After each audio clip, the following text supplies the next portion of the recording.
Hey everyone, it's Time Spiraled. Welcome back to some MSEM. We've got some league coming on here. Grand Prix hasn't quite started yet, so we get to see some new decks, hopefully. Um, I don't see any Phoenixes. Looks like we're in the clear.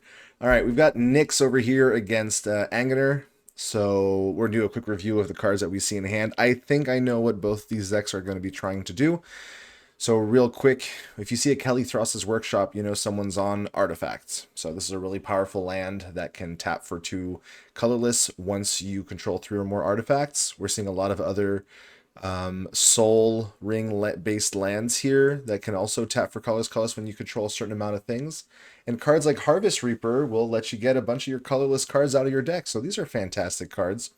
And if I'm seeing a dimensional reshaper, I have a feeling someone's on a very interesting combo here.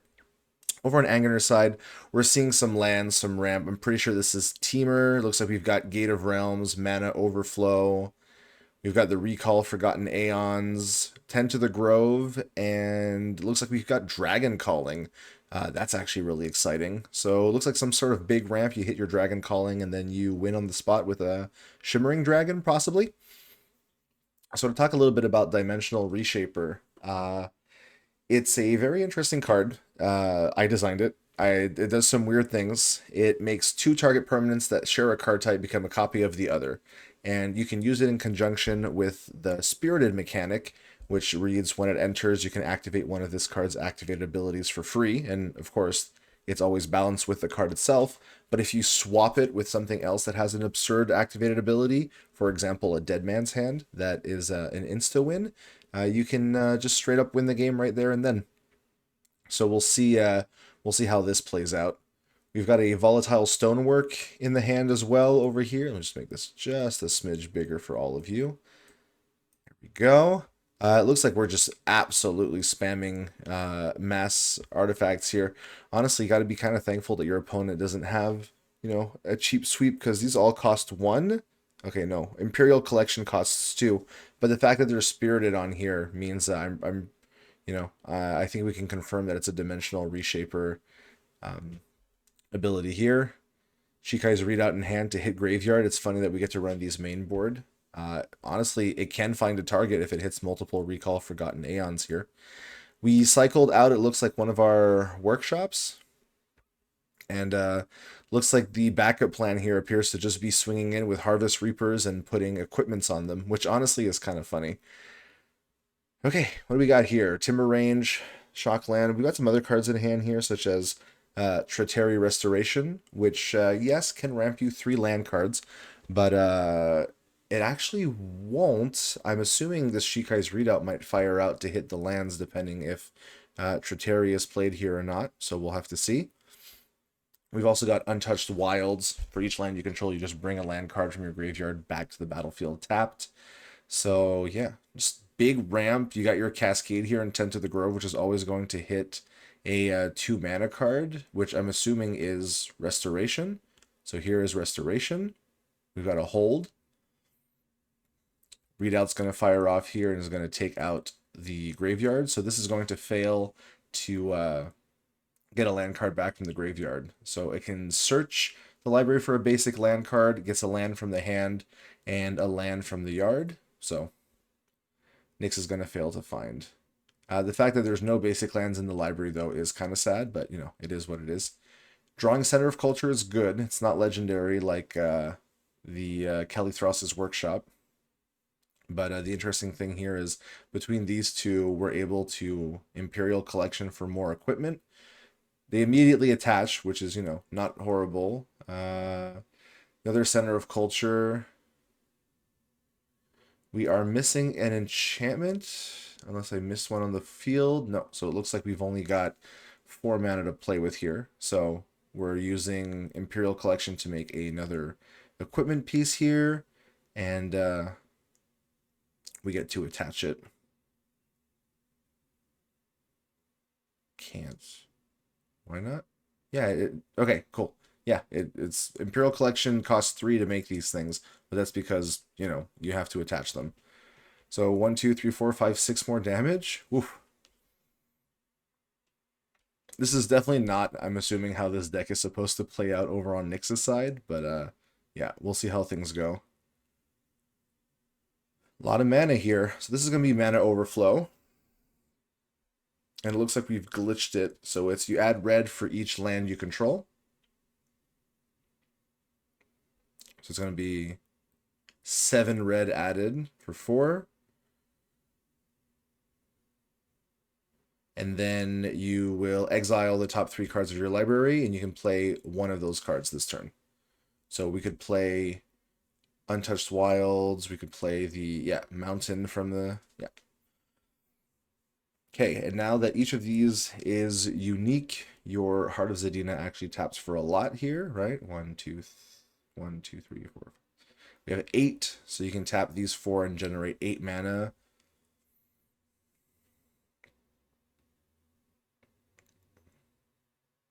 Looks like we went with 8 green this time around, and we're still holding up blues and reds to finish stuff off. So we have cast 1 spell, 2 spells.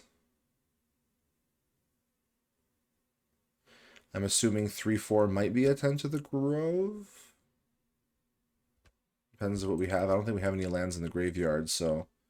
Oh, actually, Gate of Realms is kind of funny here, actually.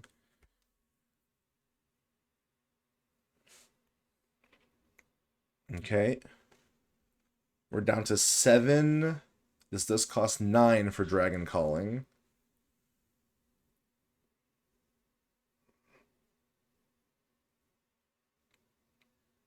Gate of Realms enters. I believe that was the 3rd spell here. Gate of Realms goes and finds a Heart of Zadina, plays it as the extra land drop. We're going to reuse Heart of Zadina again, kind of like cycling one, which is quite good. We're back up to 12 mana. We have 14 with our blue and our red lands right here.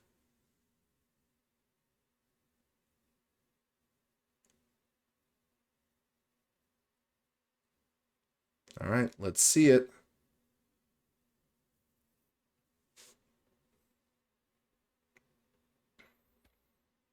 We're going to cast more things first. We got the 8 lands. These are costing 2 each to activate. All right, Aanginer's going to have to check if they've used their normal land drop. I haven't followed, so, I mean, a lot of things happen here. First main, tap, tap, tap, tap, plays mana overflow, Tend to the Grove.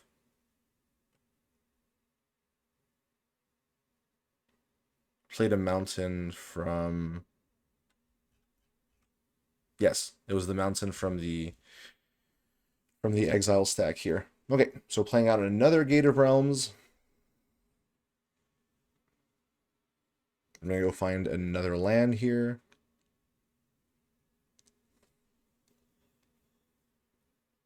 You still have the mana for... Still have the mana for Dragoncalling, so... Oh, look, we went and found Sunrise Orchard. Isn't that nice? All right, so Dragoncalling.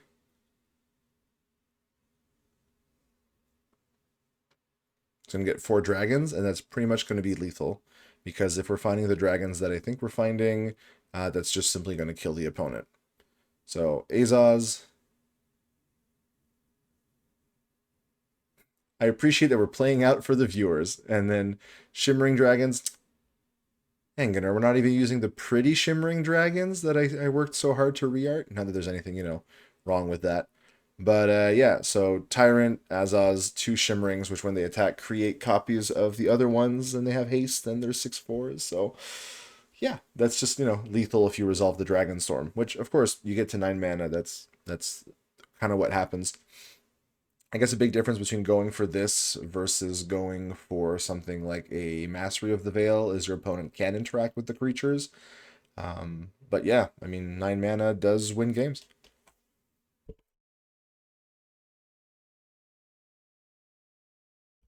Yeah, like Nick said, whew, what a way. So we're going to let them sideboard real quick, but what I can do is bring up, as I said, Dimensional Reshaper.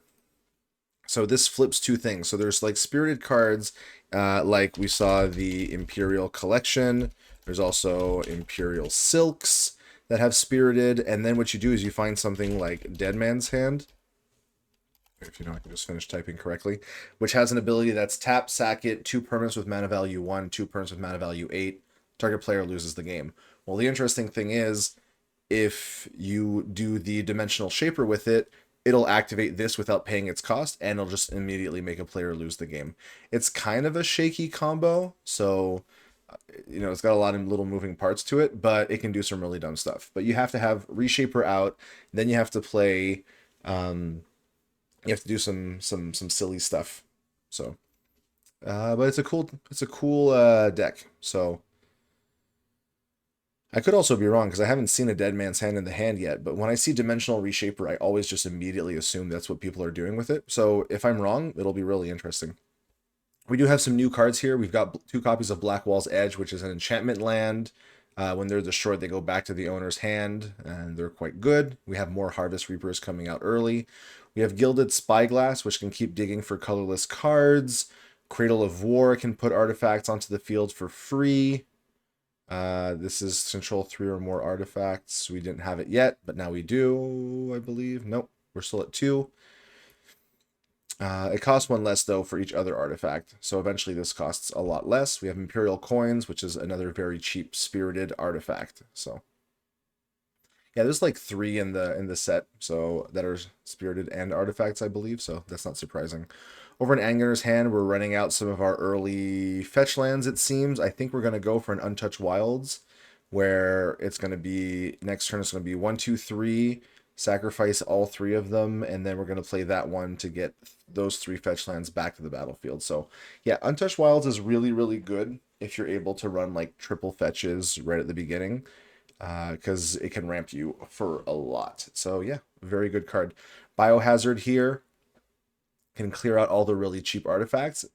So, you know, if they cost 1, 2, and the fact that that's, no, non-land, so it won't hit it even though they're enchantments. Regardless, like they would go back to the hand, so it would just slow them down. But yeah, Biohazard can deal with quite a lot here. We have a Shimmering Dragon in hand, which is not great. I don't believe Dragoncalling lets you search the hand. I believe it was just the library. So something to keep in mind here. All right. It's going to be a Gilded Spyglass, perhaps, to start digging for answers. And now we have 2 artifacts. We've got the 3. This can now tap for colorless, colorless. The Harvest Reaper aggro is, you know, going full tilt, which I think is kind of funny here. Untouched Wilds number 2 is actually amazing because we just sack all 3 of those fetch lands. We're gonna go 1, 2, 3. You can go Untouched Wilds to get your 3 fetches back, and the next turn you can do it all over again. So yeah, this card is really good.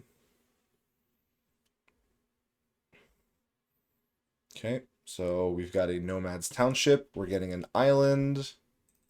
Just make sure that everything's hunky-dory. Blue, blue, green. Yep, blue, blue, green. Super. And resolving in the order like this. And we want this Sultai mana because we want to have access here to Biohazard. So there we go. Untouched Wilds, 3 fetch lands, but they do enter tapped, thankfully. The one saving grace for that card. Okay. We're activating Crucible of War here to drop a Dimensional Reshaper.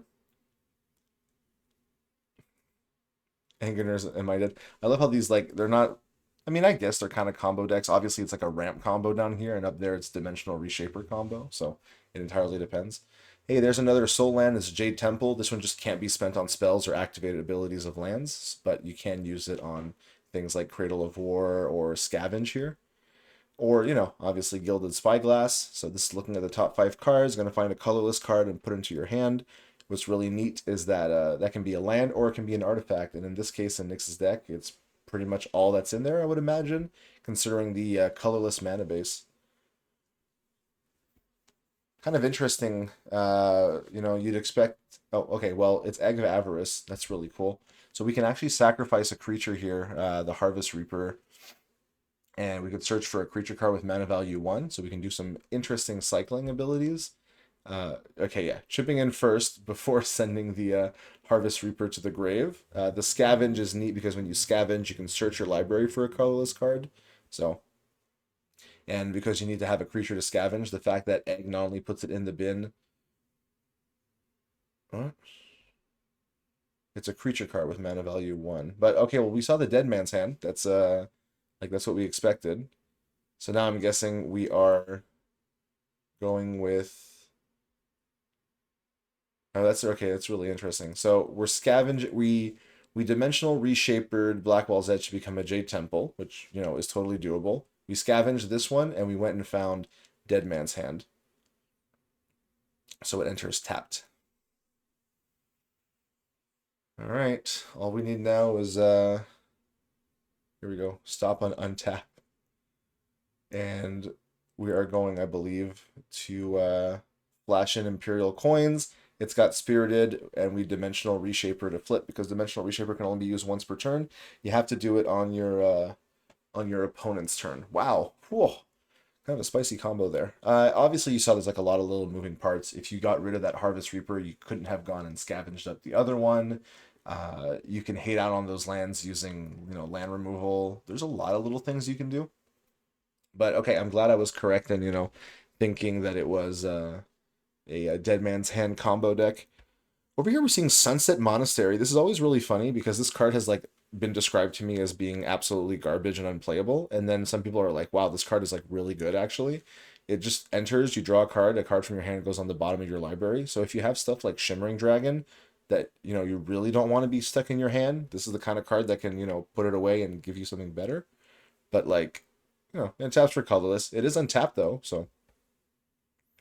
All right, looks like we're doing the fetch plan again here. We've got at least one untouched wilds here. Is you can see the difference, right, between having 3 fetches in hand versus just having the one.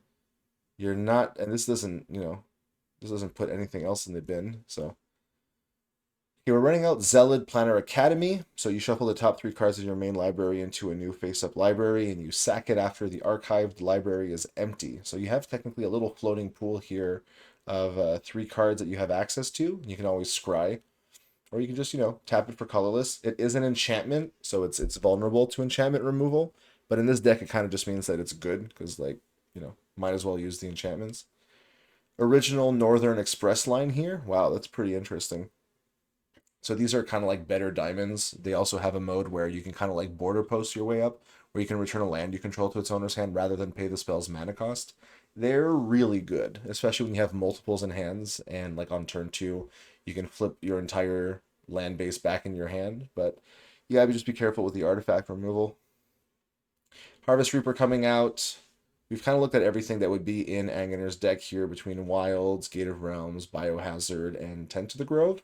So the card that's new up here is we're seeing Chains of Subdual, which is really neat because creatures entering, dying, or leaving the battlefield don't cause abilities to trigger, and you can no longer sack creatures to cast spells or activate abilities. So that's always nice. And then you've got Tinker's Tools. So this is a 1-drop artifact. You pay X and 2 and you sacrifice it, and you sacrifice an artifact afterwards. If you do, you search your library for an artifact card with mana value less than or equal to its mana value plus X. So you can go up the chain and find just exactly what you need here. So while you do require to get multiple little pieces, I mean, we've already got the Spirited. We've already got a way to tutor up Dead Man's Hand. Yeah. I mean, we're not seeing, I will say, we're not seeing interaction here. Players aren't doing anything to each other. Yeah, there's Biohazard, but, you know. All right, it looks like. Did Tinker's Tool pop off? That was a little unclear here. Uh, oh, shuffle my onboard library for searching it. Okay, I see what's going on. We'll let that happen. I believe that the shuffle happens on the Discord. There's a command prompt that you can resolve with our Lackey bot that I believe lets you shuffle your libraries, and it'll give you like a number like 1, 2, 3, or 3, 2, 1, etc., etc. Yeah. So 1 is chains, 2 is gilded, 3 is volatile. I'm gonna roll to see what's on top. Okay. There we go. And then 2. There we go.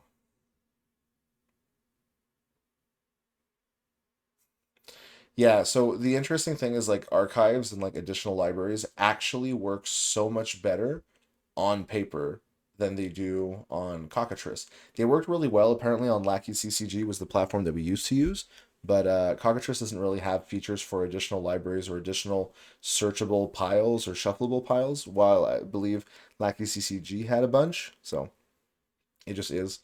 Obviously, we've Tretary restorationed, and there's like a bunch of lands here on the field now. So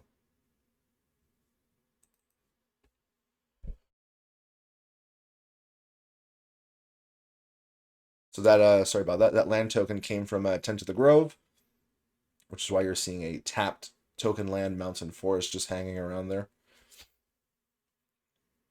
All right.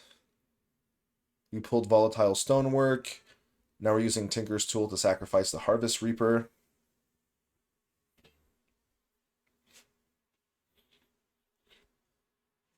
We're finding Dimensional Reshaper. We're almost there. We've got the Spirited in hand. We've got Reshaper. All we need now is the Dead Man's Hand, and we're able to get that, I believe, as soon as we scavenge the Harvest Reaper. So all we need now is, do we have it? No, 1, 2. We flip, that now taps for 2. Yeah, I think we can get it this turn, right? Or almost. Oh, wait. Uh-oh. Yeah, no more creatures. Okay, well, now there's a creature. Okay, yeah, so we took that back. Now we scavenged up here. Volatile goes to a 2/2, and we're gonna go and fetch Dead Man's Hand. But we're out of mana. And if we drop the Dead Man's Hand, your opponent gets to play Biohazard, and that's not going to be great for you. Oh, we ran it out. I wonder if there was, your opponent hasn't shown, like, that they're willing to...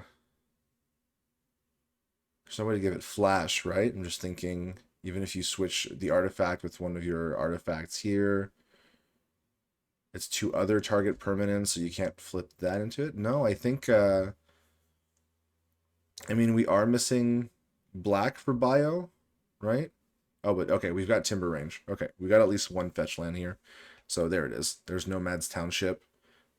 This is going to be, I mean, you have to fire off, I think, Biohazard here, right? You've only got the 6 mana. You can get a bunch with mana overflow.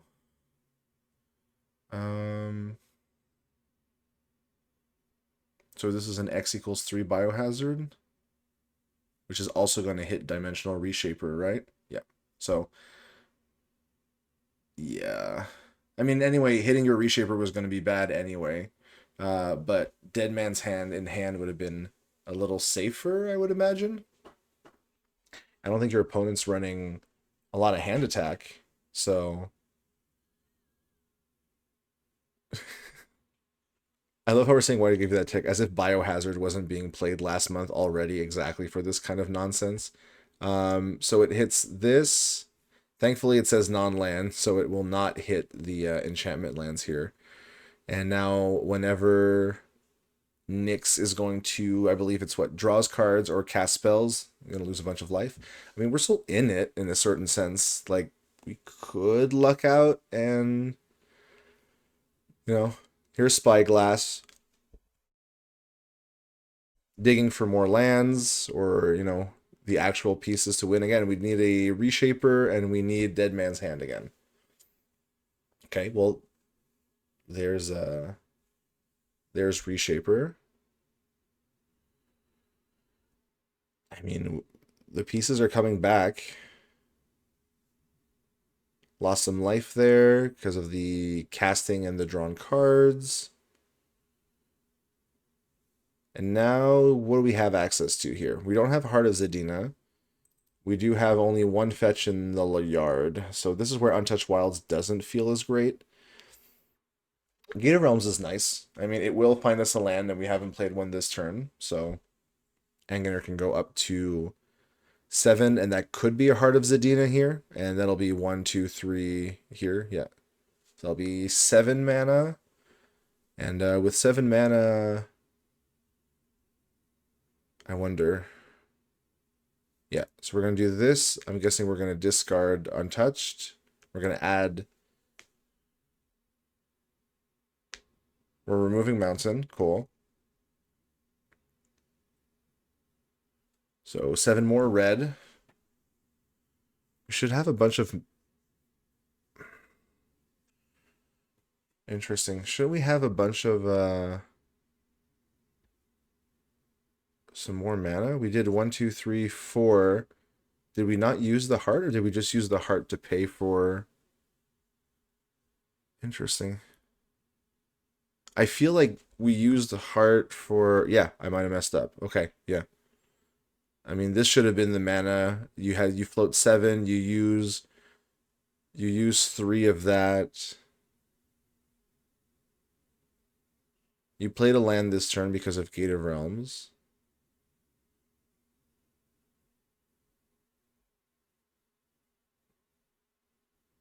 Okay, we're walking it back. Okay.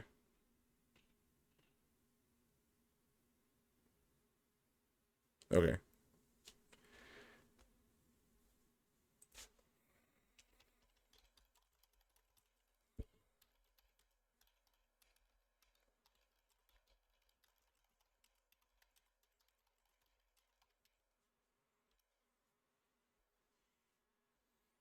You have to be really careful with the mana you provide, right?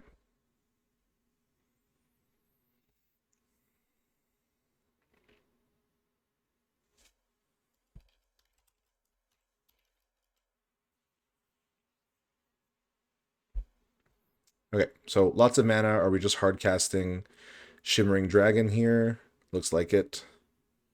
I mean, it's just a 6/4 Flying Haste beater, you know?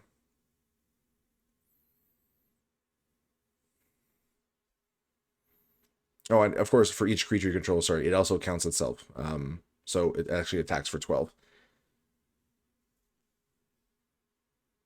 So, you know, dragon's going in.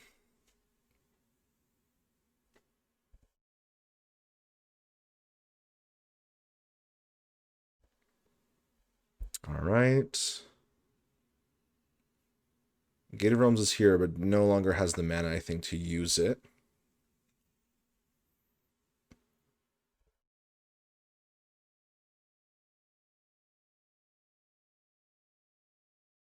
So now we just got to see.